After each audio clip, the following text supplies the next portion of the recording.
Ma no, è scandaloso che la solidarietà degli stati europei a noi confinanti, penso alla Francia piuttosto che all'Austria, chiudano le frontiere, sospengano di fatto Schengen, il quale viene sospeso e quindi tornano ad esserci le frontiere per evitare che i migranti arrivino nei loro territori.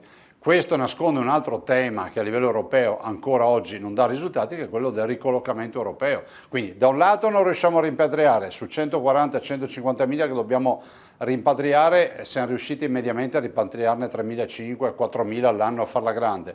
Dall'altro le ricollocazioni in giro per l'Europa non funzionano. Alla fine noi siamo gli unici a occuparci di un problema che è un problema europeo, che è un problema ovviamente internazionale, ma soprattutto ricordiamoci che peserà ancora di più questa congiuntura astrale, è tale, pesa di più non per colpa del governo o dei governi, per colpa del fatto che a tutto quello che erano le tematiche, le problematiche di prima se ne è aggiunta una di nuova che è la guerra. Da noi ci lamentiamo per le bollette alte, in Africa molti si lamentano perché non hanno più il cibo. Allora, davanti a tutto questo è fondamentale che l'Europa, se c'è, batta un colpo.